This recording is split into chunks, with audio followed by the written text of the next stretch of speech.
Kayong dalawa kanina ang sumisigaw sa mall, ano? Hindi kami ang huli. Hindi nga kami yung kulot naman yung huli. Sige na nga.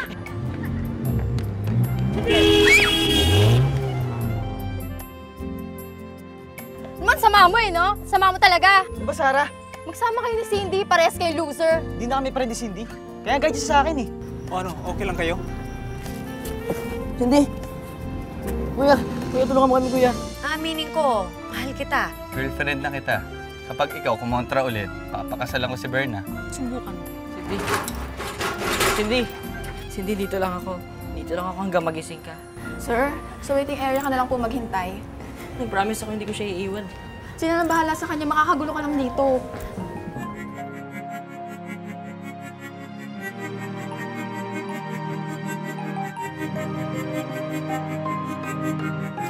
Daddy naman ang kulit-kulit niyo. Sinundo niyo pa ako. Hindi naman kita sinusundo, napadaan lang ako. Papunta ako ng ospital, tumawag si Lucas. Bakit to? Na-aksidente si Lucas? Alam mo, oo ka. Hindi si Lucas, si Cindy. Kaya lang nung na-aksidente si Cindy, kasama niya si Lucas. Kaya worried na worried yung kinakapatid mo. Eh, ano ho nangyari kay Cindy? Sira na ho ba yung mukha? Bulag? Ano po? Pilay na ba? Pilay na ba si Cindy? Magpakasala kaya tayo. Napaka-OA mo, ha? Pakainin kitang bubog dyan, eh. Ay, James. Kuya! Val! Asan si Cindy? Naku, kuya, ngayon ko pa nga lang sana hanapin, eh. Bakit kaya hindi natin tawagan si Basti or si Lucas? Baka magkasama silang tatlo. Alam mo, sobra ka nanak. Imbis na maging concern ka sa ibang tao, puro kasamaan ang iniisip mo. Hindi naman kita pinalaki ng ganyan, ha? Ewan ko po. Sabi nga po ng iba, kaya daw po ako walang kaibigan kasi ganito. Yan! Yan ang sinasabi ko sa mami mo. Pinapuwersa kang mag-aral, kaya imbis na mapabuti, napapasama ka pa. Alam mo, nagpapakasubsob ka sa studies mo para lang mapasaya yung mami mo. Maipag-mingle ka, mag-enjoy ka sa ibang friends mo. Ganyan-ganyan ang mami mo nung kabataan niya. Manang-mana ka sa kanya. Daddy, gusto ko naman po makipagkaibigan eh. Kaya lang sabi ni Mami, that daw yung mga magiging kaibigan ko, yung ipagmamalaki ko rin. Hindi daw basta-basta. Nakipagkaibigan naman po ako eh. Kaya lang sila lang naman may ayaw sa akin. Eh, paano? Lagi mo kinokontra. Kaya yun, lumalayo sila sa'yo.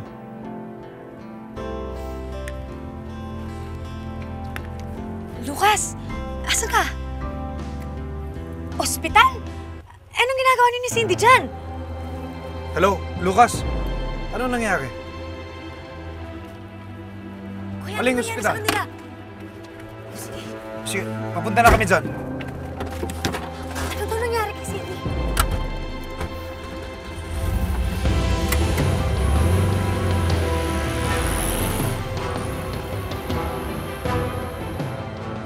Pupunta ko po yung kaibigan ko. Gusto ko malaman kung okay na siya eh. Sir, hindi pa po pwede. Pag po kayo mag-alala, hindi po sila pababayaan ng doktor, yung kaibigan niya po. Sige po.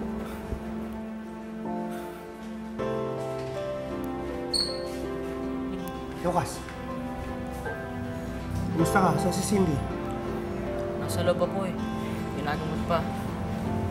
Sorry po, naabala ko pa kayo. Okay lang yun. Mahalaga, ginagamot na siya. Okay na siya. Sorry na po talaga, hindi ko na mauulit. Hanggang dito ba naman nagpapasaway ka pa? O ano, kakontra ka na naman.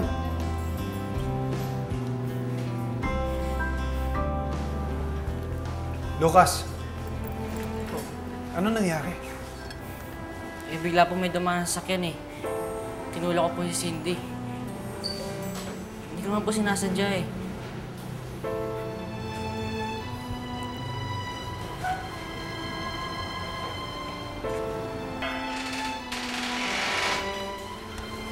Baby? Cindy? Naku, baby. Mabuti naman. Gising ka na. Ano nakakamdaman mo? Medyo makrito po pero okay na po ako. Minor laceration lang naman ang tinamo ni Cindy. Pero i-confine pa rin natin siya na isang gabi. Para mabantayan natin kung sakaling magkakaroon ng infection. Saka gusto ko rin siyang mapa-CT scan. Tumama ang ulo niya. Sige po, kung ano makakabuti para sa anak ko. Dadalhin namin siya sa CT scan pa. Sige po, Dok. Gusto ko na yung mga kakilala sa Pilipinas. Hello? Robert? O ano ba? Ano nangyari sa'yo? Asan ka na ba? Hilda, nasa ospital kami ni Cindy. Ha? Bakit? Muntik na siya masagasaan, kaya nagkaroon siya ng injury ngayon sa braso. Ano? O, kamusta naman si Cindy? O, ano sabi ng doktor? Ano nangyari na ba? Ano, inaasikaso ba kayo dyan? Hindi, sandali. Relax ka lang. Okay na siya. Wala namang problema. Baka bukas makalabas na kami. Pero ngayong gabi, si Val papupuntahin ko dyan sa bahay para kumuha ng gamit, ha? Naku, hindi! Pupunta ako dyan! Kailangan nasa tabi ako ni Cindy. Ako magdadala ng mga gamit niya. Sige na, sige na, sige na. Bye-bye!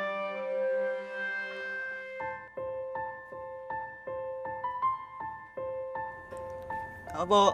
Tailda, andiyan po ba si Cindy? Baste! Si Cindy, naku, nasa ospital siya. Ay, sandali. Samahan mo na ako, ha? Sandali lang kukuha lang ako ng mga gamit. Sige po. Sandali, sandali.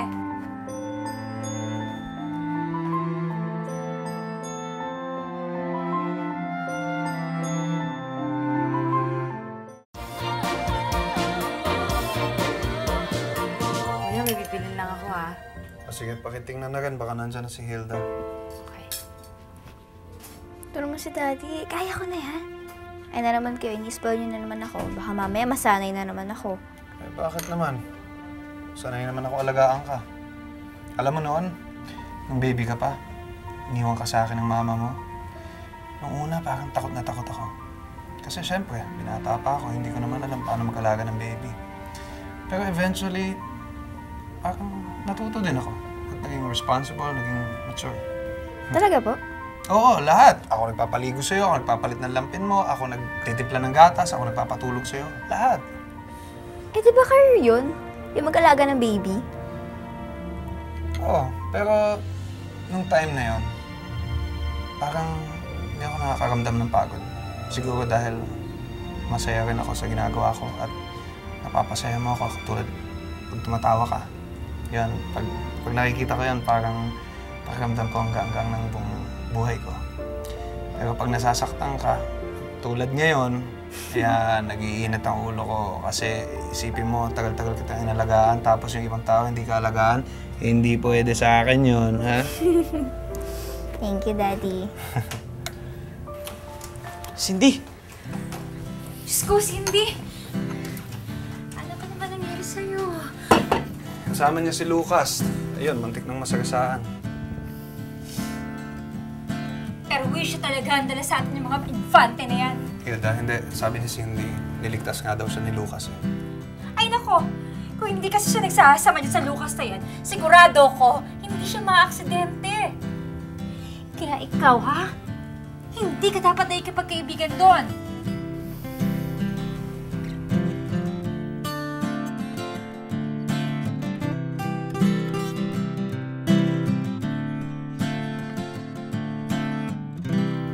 Kakausapin daw ng daddy mo si Rafi. Ewan ko ba sa'yo yung bata ka? Palagi mo nang binibigyan ng problema ang daddy mo.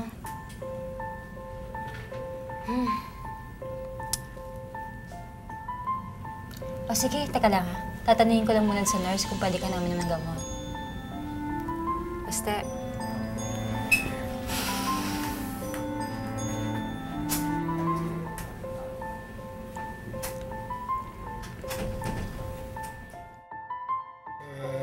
Pasensya na ho kayo, Mr. Gomez. Eh, alam niyo ho, nasa pangangalaga ko talaga yung batang yan eh. Kung ano man ho, yung... Salamat ka. Maayos na lagay ni Cindy. Eh, wala naman ho gustong magkaroon ng masamang pangyayari sa mga bata. Kung gusto niyo ho, eh, sagot ko na yung hospital bill ni Cindy. Hindi. Ako nang bahala. Sa akin lang naman eh, sana konting paggabay pa sa mga bata. Siguro dapat hindi natin sila hinayaang umalis na silang dalawa lang. Since, okay ka na ba? Sana okay ka na. Kasi baka oras-oras sisigo yung sarili ko. Kasalanan ko kasi. Basta pwede ba muna natin pag-usapan to? Dapat, di na lang ako nagtapat sa'yo eh. Dapat di ko na sinabi nararamdaman ko. Yan tuloy, lumayo ka sa akin. Sumama kay Lucas. Nadisgrasya pa kayo. Saka alam mo, Puro problema ang dala sa amin ng mga infante. Teka, asa ba yung tatay niya? Hindi ba dapat siya nag-aalaga dyan sa anak niya? Pasensya na ho talaga kayo, Mrs. Gomez. Bayaan niyo ho, ako nang bahala kay Lucas. Mauna na ho ako. Sorry po talaga. Hilda, huwag mo nang hanapin si Jaime Infante. Mas gugustuhin ko na kung nasan siya ngayon. Nakakainis lang kasi. Ay naku. Basta, ayoko nakikipagkaibigan si Cindy dyan sa Lucas na yan. Kung ano nangyayari sa kanya masama, no? Sige, tama na. Basta ang importante, okay na ang kalagayan ni Cindy. Tama na sabi eh.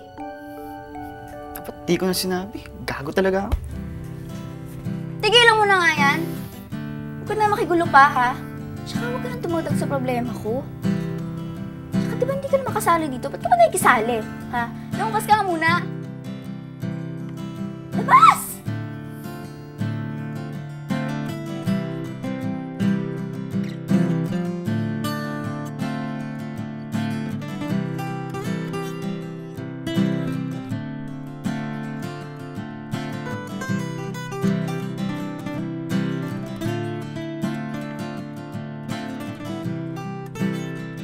Oh, nakausap ko na si Robert. Okay na yan, ha? Galit po ba siya sa akin? Hindi naman. Concern lang. Kaya, huwag mo nang isipin lahat ng yan. Cool ka lang. Kasalanan ko kasi Ninong. Lucas, aksidente nangyari. Huwag mo nga isipin kasalanan mo ba? Hindi tama yan. Uwi na kaya tayo. Hindi ko gusto yung amoy dito eh. Tsaka diba, okay na naman na Cindy. Ninong, pwede ba makausap ko si Cindy? Over na yan ah. Kano-ano mo ba yun? Sara, tumahimik ka nga. Ano ba? Ano ba yung pinag-aarte mo? Importante sa akin si Cindy. Siya lang ang kaibigan ko na nakakaintindi sa akin. Marami nagmamahal sa kanya. Marami nasaktan ngayon dahil sa nangyayari. Sana ako na nasaktan eh. Hindi niya na siya. Imotero! Sara! Ano, ikaw na lang na aksidente. Hindi kami naman ang pinahirapan mo. Pamilya ka na namin eh. Kung may mangyayari sa'yo, di kami ang unang-unang magiging concern. Huwag ka na nga mag-isip ng ganyan. Mag-ingat na lang kayo sa susunod. Huwag na kayo magpapagabi sa daan. Ha? Hindi ka na. Hindi ka na sa bahay at makapagpahinga ka.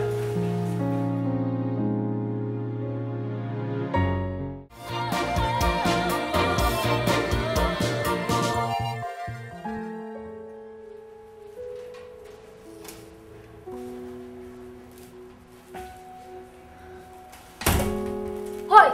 Anong ginagawa mo dito, ha? Ang kapal din naman ang mukha mo. Nagpakita ka pa dito. Gusto ko lang po makita si Cindy. Para ano? Para may mangyari na naman masama sa anak ko? Kaibigan ko po siya. Gusto ko maging okay siya. Meron bang kaibigan na pinababayaan? Kung hindi dahil sa'yo, hindi dapat napahamak si Cindy. Kaya pwede ba, huwag mo siyang gambalain. Alam mo, mas tahimik ang buhay niya nang wala ka eh. Kaya huwag ka nang lalapit sa kanya, ha? Umalis ka na dito. Umalis ka na. Umuwi ka na. Umuwi ka na! Ano? Ano ka ba? Lucas! Sige na. Umalis ka na. Umalis ka dito. Ate, tama na. Huwag mo naman papuntahin niya dito. Puwisit yan eh.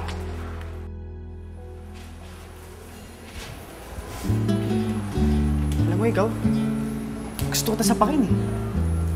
Sapakin mo na ako. Pero dapat sapakin mo rin ako. Yung mas matindi. Yung tipong di na ako makakabangon. Kasi sa totoo lang, dahil sa akin yun, di aalis si Dino, di masama loob niya sa akin. Alam mo, tayo dapat nagpaprotect tayo si Cindy. Tapos ngayon tayo pa dahil kaya na-aksidente siya. Tapos tabi niya ako na nangyari yun. Kaya dapat ako sisihin, hindi ikaw.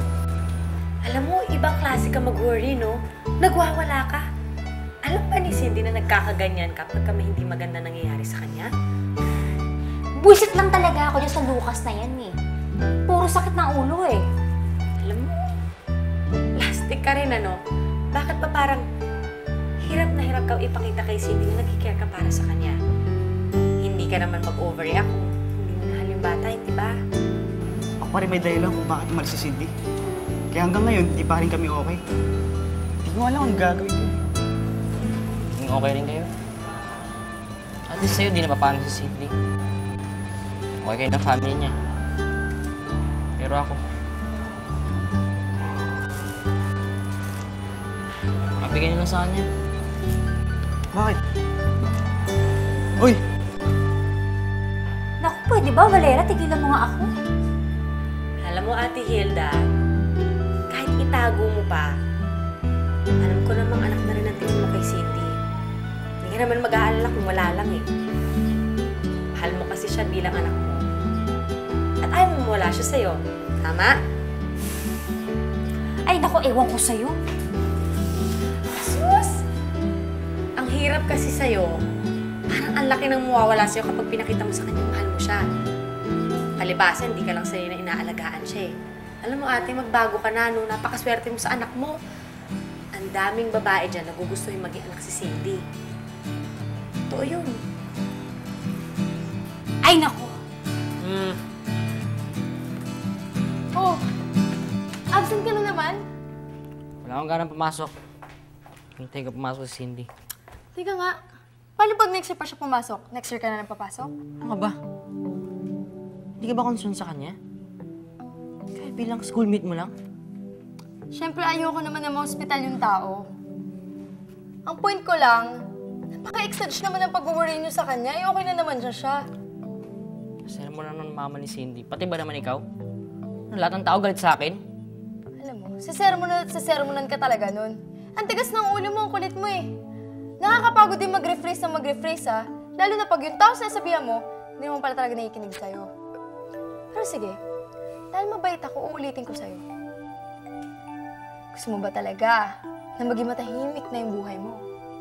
Sana. Ano naman pala eh. Mag-iwas pusoy ka na. Ibayo ka na kay Cindy. Anong klaseng advice yan? Mahirap naman talagang tanggapin, di ba? Pero fix it. Sabi mo nga eh, lahat na lang ng taong nagiging close mo, nawawala sa'yo. Tingnan mo ang nangyari sa mami mo. Tapos ngayon kay Cindy naman. Hindi ko nga alam sa'yo eh. Malas ka ba? Minor accident na nangyari kay Cindy. Okay naman siya. For now. Eh paano pag naulit-ulit yun? Paano kung sa susunod na nangyari yun sa kanya? May mangyari na masama sa kanya. Knock on wood ah. Paano kung mamatay siya? Kakayanin mo ba yun? Hindi ko kaya. Ayun na nga eh. So yung advice ko sa'yo, huwag ka na masyadong maging attached kay Cindy. Huwag ka maging dependent sa kanya. Kasi ikaw rin naman masasaktan dyan eh.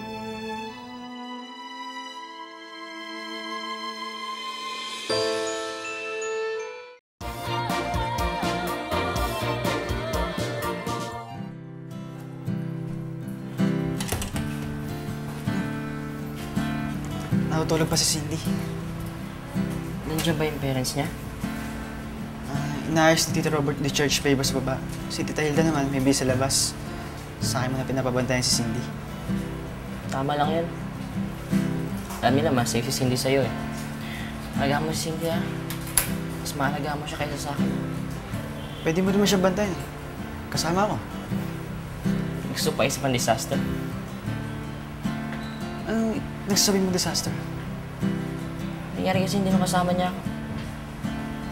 Naman dapat talaga layuan ko na si Cindy. Hindi kita masakyan eh. Kabatawa ka ba? Natatakot, umiwas sa gulo. Ano yun? Iniiwas ko nang magkasakitan kami ni Cindy. Kaya lalayuan mo na siya. Ano ba? Sabihin mo nang duwag ako pero ayoko nang pagdaan na nangyari sa amin ni Mama. Tsaka pakiramdam ko hindi na talaga siya safe pagkasama niya ako eh. Di tulad mo. Kahit minsan hindi siya napahamak. Kaya ikaw ang bagay sa kanya. Pinaubayan mo na sa akin si Cindy. Alagaan mo siya. Huwag mo siyang papabayaan. Huwag mo siyang paiiyakin. Promise mo yun, Tol, ah. Oo naman. Kahit naman di ko pangako sa'yo, gagawin ko yun. Dahil mahalaga para sa akin si Cindy. Gusto mo siyang kausapin? Pasok ka.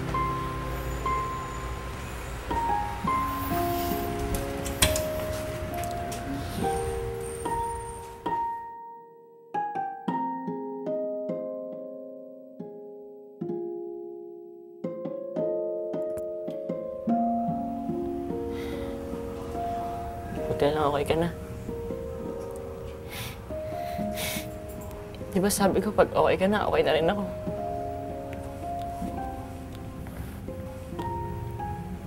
Medyo may babago lang ha. Baka magalit ka sa akin. Pero okay na yun. Hindi ako deserving maging kaibigan mo eh. Hindi kita kaya alagaan.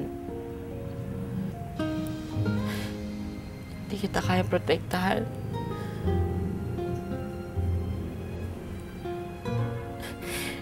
Kasi natatakot ako eh. Natatakot ako na masaktan ka ulit ng sobra-sobra.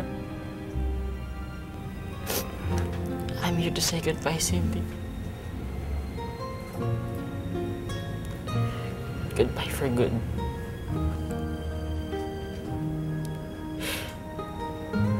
Binalikan kita sa Pilipinas. Tapos iiwan kita ulit. Sorry ko, lagi ako nang iiwan. Alam ko, nag-promise ako na hindi ko na gagawin yun ulit. Pero hindi ko pala kaya eh. Ayaw matouch sa isang taong mawawala din pala sa akin. Mas mabuti na siguro to, Cindy.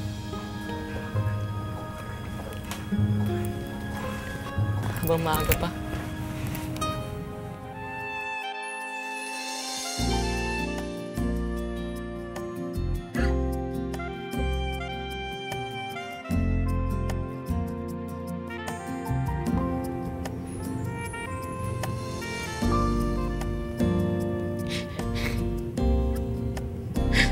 Para din naman sa'yo to eh. Ayokong maatas ka sa walang kwentang taong tulad ko.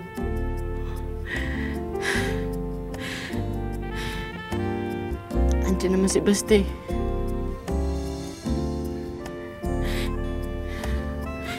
Hindi ka iiwan nun.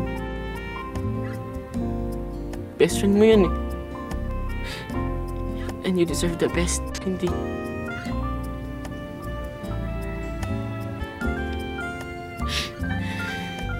May-miss kita. Sana kahit malayo na ako sa'yo, makita na kitang nakangiti. Okay na ako dun.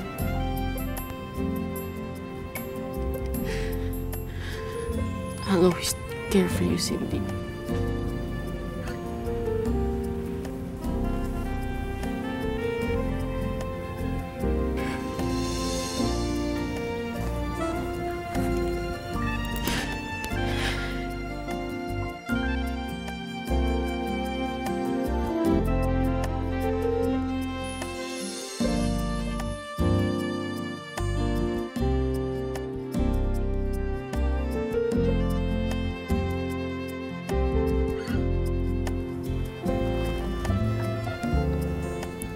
Lucas?